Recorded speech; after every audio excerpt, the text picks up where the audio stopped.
it's not only that they failed, it's like they never even really started the conversation about government spending that needed to happen. You can't cut defense spending. He's unwilling to even talk about cutting entitlement spending. Okay. Well, then there's no fiscal sanity here. So recently, Dave Smith had a podcast talking about the perceived failings of DOGE because Elon Musk has left Washington, the projections for cuts were far below projections, and there doesn't seem to be any interest in the Trump administration of codifying major cuts into law at all. So let's watch Dave talk about this and react. Please like the video and subscribe to the channel. One of the things that I thought was kind of interesting over the last few weeks, I guess this has been, a topic that's come up, and I think we did address briefly like some of this on the show, but it has to do with the new spending bill, which I guess has made it through the House. Is that where it's at right now, Rob? Is it through the House? Do you know? I believe that's accurate. Yes. Now, of course, Thomas Massey voted against it. It made it out of the House regardless, but of course Donald Trump took the opportunity to attack Thomas Massey, who is objectively more America first than Donald Trump. On Donald Trump's most America first day, he has not been as America first as Thomas Massey on his least America first day. Yeah, and that's shown by Trump's propensity to endorse Lindsey Graham, but drag Massey multiple times when the latter actually stands up on principle in regard to government spending. But it is there is something that's kind of interesting about this. Like, okay, there's a few things. Number one, I guess if you were to kind of zoom out, you would say there's nothing interesting about this. This is just par for the course. This is how government always operates. What are you telling me? Whoever's in the White House is going to sign a gigantic spending bill. The establishment hacks in Congress will all gladly put all of their pork into it, and Thomas Massey will vote against it, and it will go through. So, okay. On that level, it just seems very normal. But, of course, what's different about this is that number one, Donald Trump,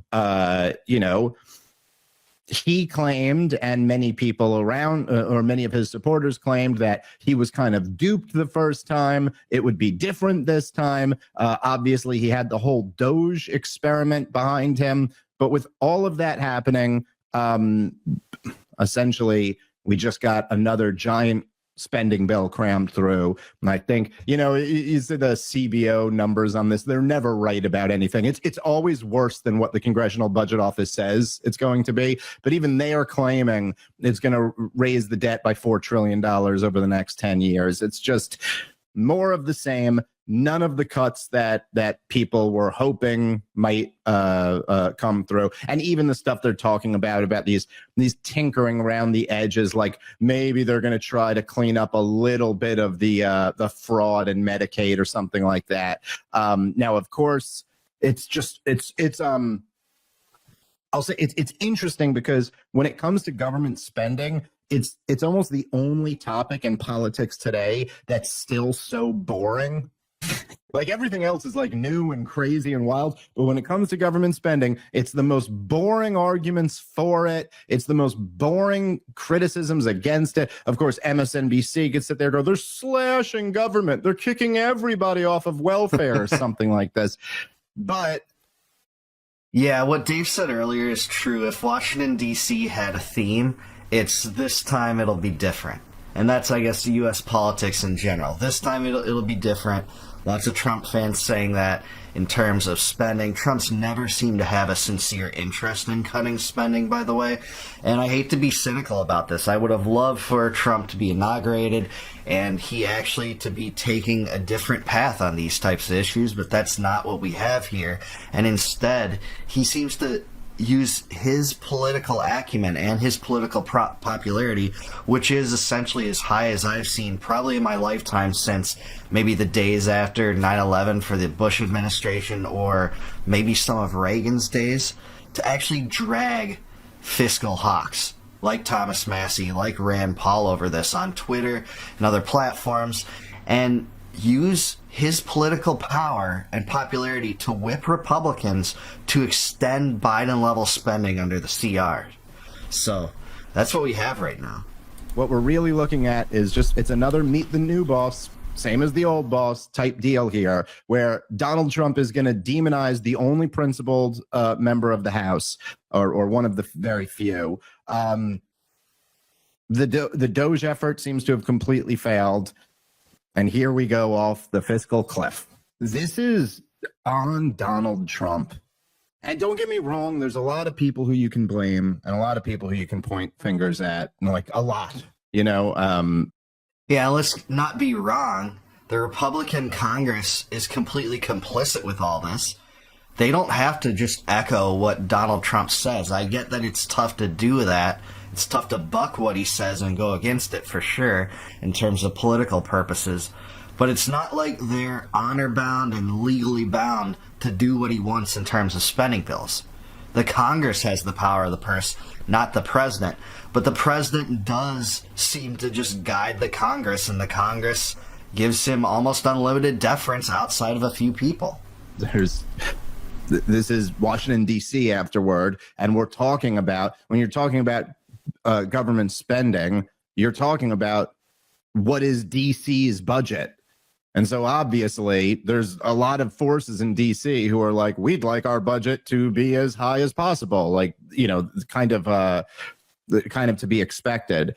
But it kind of just can't be overstated how much this is on Donald Trump. And that the actual issue is that first of all, Donald Trump doesn't know anything about anything, and he doesn't actually have deep convictions about any of this stuff. I mean, he never really had any deep convictions about getting to the bottom of government corruption or draining the swamp, for that matter, which, again, I've made this point a lot over the years, but it is a really important one, so I'll make it once more here.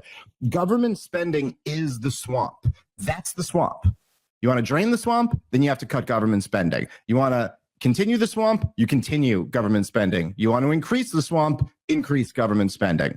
That's what it is. Like, these are very basic things, which, by the way, Elon Musk does understand, because he has several times tweeted videos of Milton Friedman making this exact point. So, like, he does have some understanding of sound economics, but it's like this, right?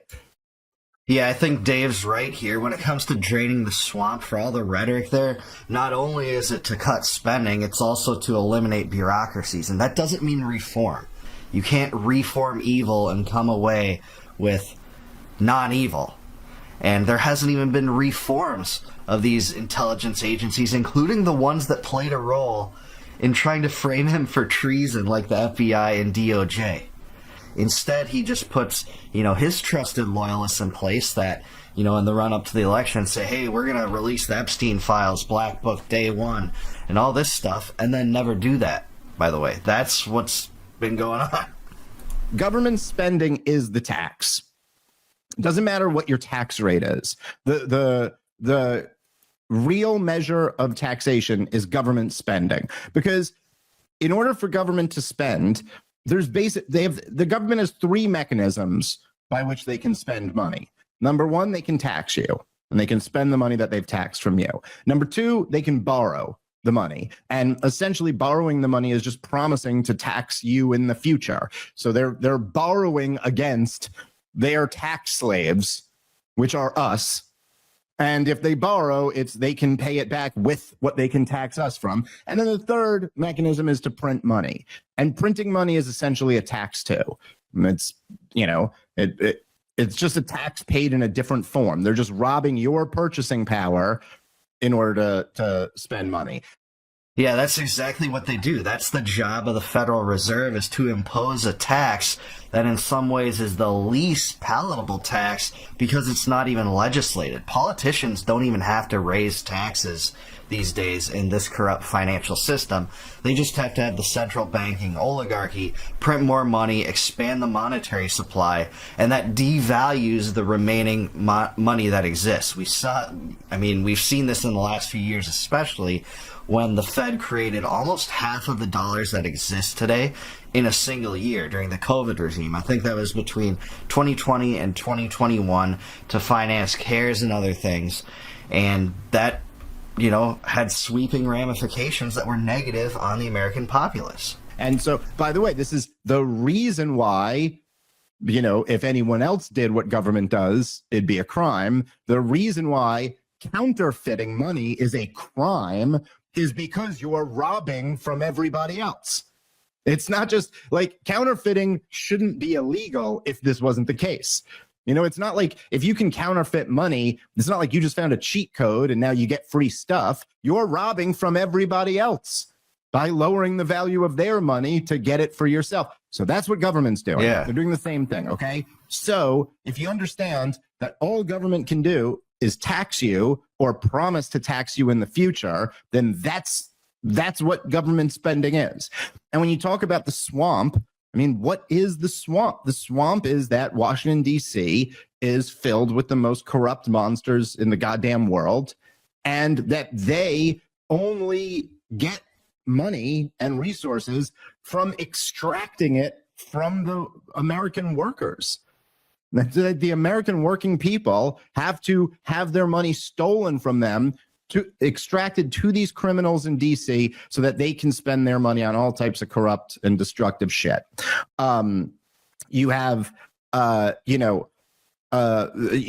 you look through it, all the, the richest districts in America, and you see how many of them are right in the suburbs, right outside of Washington, D.C. Well, why is that? It's not because they have great big factories in Washington and they're producing so much stuff. It's not like, hey, this is capitalism, man. They're the ones who are making all the goods and services that everyone else wants to buy. No, in fact, they make no goods and services that anybody would voluntarily want to buy.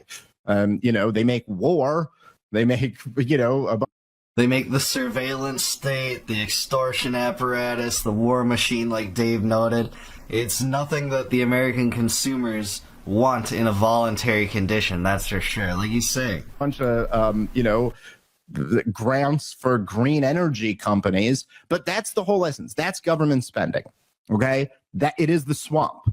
And the reason why this is so clearly on Donald Trump, and I will say that it seems to me in Trump 2.0, in the second Donald Trump presidency, 47, not 45. Donald Trump seems to, and there might be some, it might be somewhat reasonable in some areas why he went this tack, but Donald Trump has been very focused on executive orders. He's been very focused on executive fiat.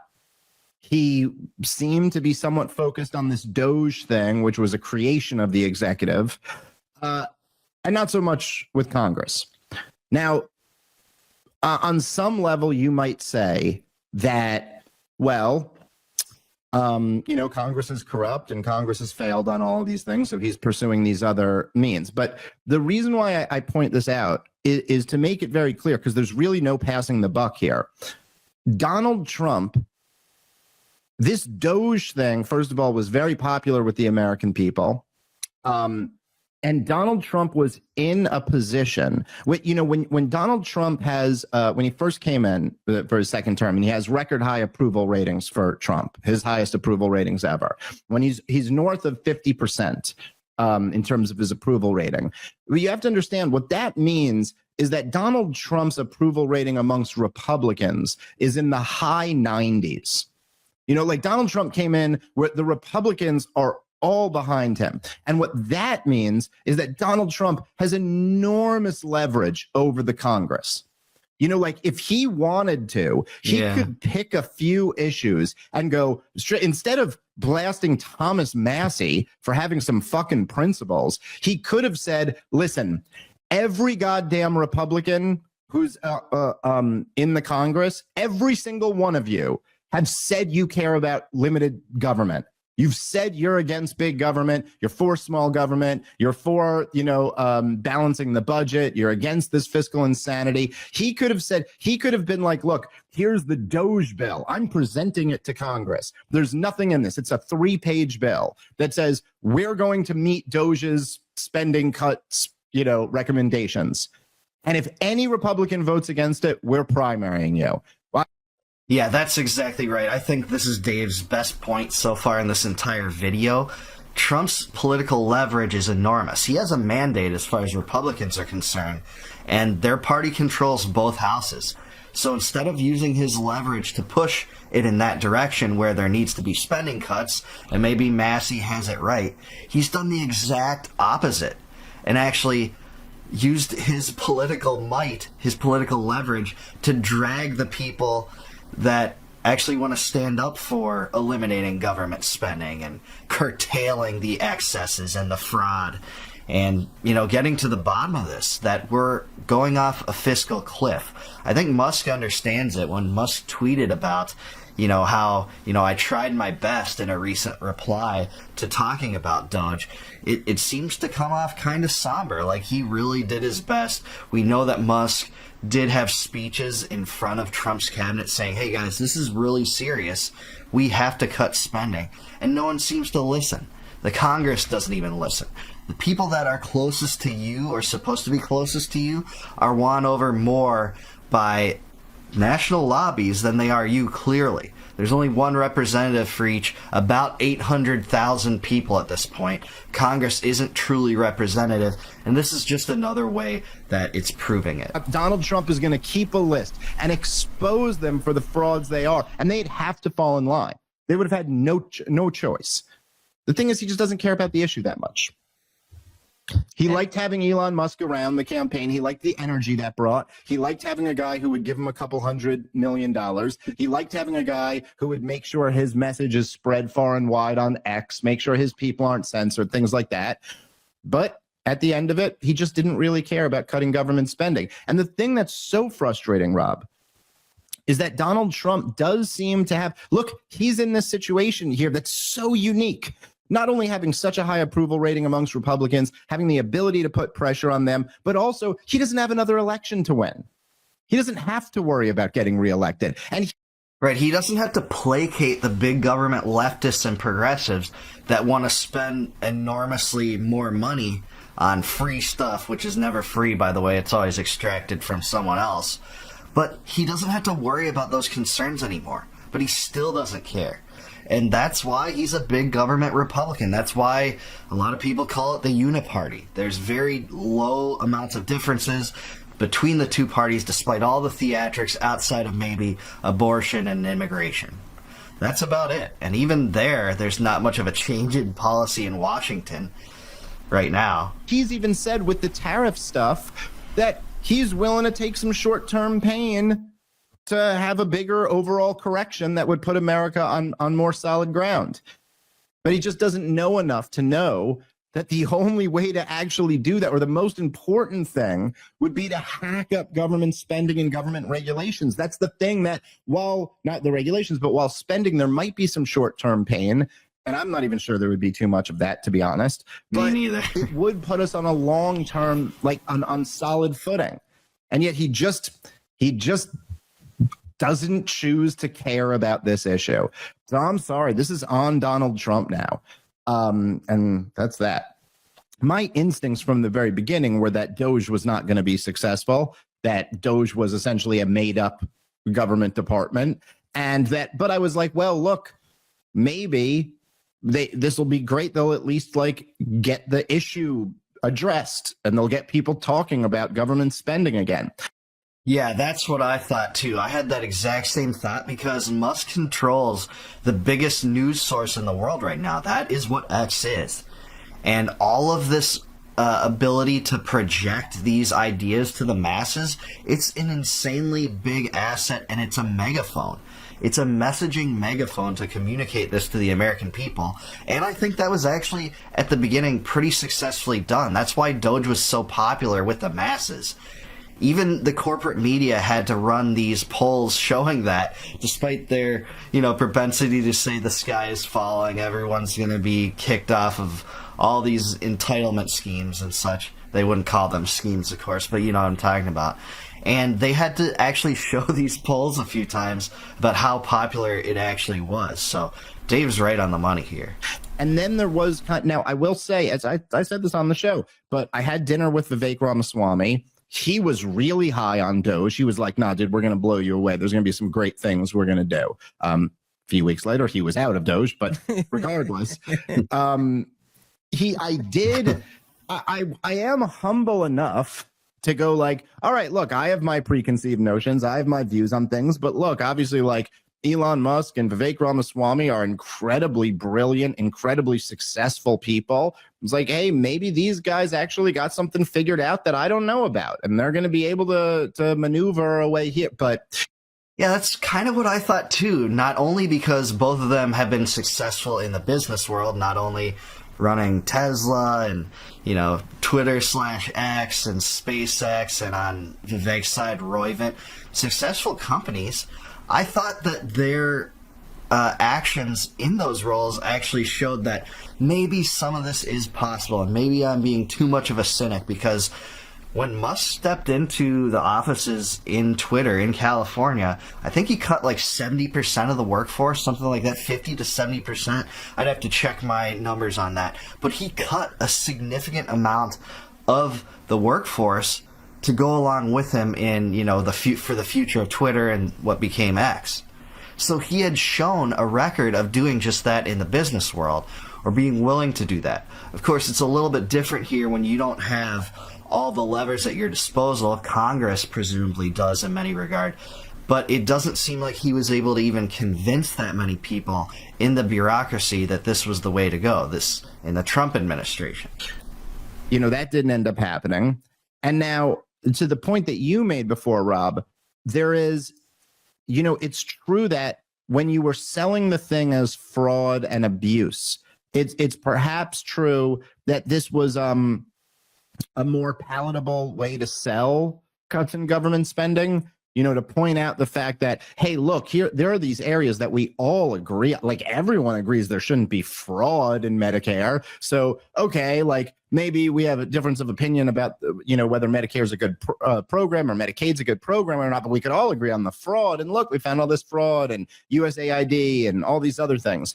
And so, yeah, okay, maybe there's like a wider audience that would accept that than just arguing for spending cuts because we need fiscal sanity. But the problem is that when you sell it that way and then you fail anyway, then you kind of get the worst of both worlds. Because number one, you failed to get any spending cuts anyway. But number two, you didn't even really educate the public about government spending. And I mean, look, Elon did some of this. Like I said, he was sharing some great, Milton Friedman, Thomas Sowell videos and stuff like that. But I just feel like it's not only that they failed, it's like they never even really started the conversation about government spending that needed to happen. Like they never even really got into it, where it was like, look, like, first of all, Donald. Yeah, I mostly agree. I think in the early days of the Trump administration, you did see some of that. Musk was out there a lot in the White House at some points, broadcasting some of this, and definitely on his Twitter over the course of a long amount of time. But after they got into office and that he set up the DOGE office, it just didn't seem to, catch on, despite all the popularity. But Washington's a different beast, and that beast will always want to grow government. Washington rarely ceases to occupy territory that it chooses to occupy. There's not many even instances of that happening during the entire course of this country's history. So Donald Trump is sitting here advocating for $1 trillion defense budget. So clearly he's not interested in cutting defense. He wants to increase defense spending, which is, of course, a unnecessary and just a terrible policy. But then on top of that, it's like, what are we, if you're never going to, you can't cut defense spending. He's unwilling to even talk about cutting entitlement spending. Okay. well, then there's no fiscal sanity here. And the idea that, like it's almost like Elon Musk, maybe without ever saying it, but it certainly was pretty heavily implied that somehow like we could get our fiscal house in order without ever dealing with defense or entitlements, but just from finding like fraud, just from finding like, USAID spending money on trannies in Afghanistan. We'll balance the budget off cutting that. But that was always just made up. That's not true. I'm not saying there's no fraud. There's tons of it. But the real thing is that the whole thing is fraudulent. The whole government is based off fraud. All of it. Look, all of these entitlement programs they're wealth transfer programs from a poorer group to a richer group. It's the most goddamn corrupt thing in the world. Yeah, that's the truth, and that's at the heart of government. If I was to steel man someone that's a Trump defender right now, I would say like, hey, DOGE has on their website, you can go to doge.gov and see the fact that they're saving $100 billion. Well, that's true, but not in net, because after that was publicized, they introduced the $1 trillion Pentagon budget for the first time. Not only that, Pete Hegseth boasted about the size of it on his Twitter. He said, look at this. This means we're serious about defense. When it doesn't mean that at all. It means you're serious about foreign military operations and regime change schemes and proxy wars. That's what that means. Because it wouldn't take that amount to defend the American homeland. The American homeland isn't under threat right now in a serious way from any power, including the most powerful powers other than the United States, Russia and China in particular. So to boast about that when this is supposed to be small government Republicans is crazy. Now, Massey was right, because USAID, that was exposed by the Trump administration. I've given him a lot of credit for that, for dismantling USAID. A lot of us didn't see that coming. And that's super important, because it was the regime change arm of the CIA. And it spent hundreds of millions of dollars and billions of dollars, actually, even before Putin's invasion of Ukraine, on funding the Maidan coup and then money leading up to 2022, and $15 billion to Syria over the course of 10 years in an apparent regime change operation called Operation Timber Sycamore that had the U.S. siding with Al-Qaeda enemies, the ones that attacked us on 9/11, or attacked the homeland on 9/11, funding them against Assad because Assad was a no-no guy. CIA wanted him out, so did Israel, and that's why the U.S. was so hell-bent on it. Now, they didn't get it at the time, but they did end up getting it at the end of 2024. So, that's where we're at.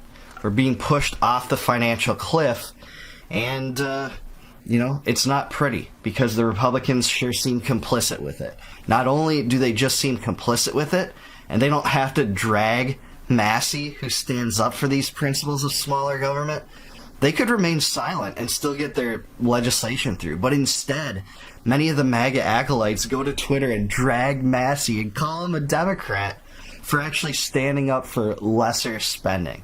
So that's where we're at. But I do want to hear from you guys. Was there anything amazing that came out of DOGE that I failed to mention, or Dave failed to mention?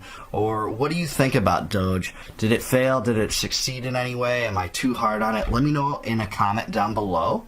And until next time, no more war, no more debt, no more inflation, and no more empire. Please like the video and subscribe to the channel, and I'll catch you guys next time.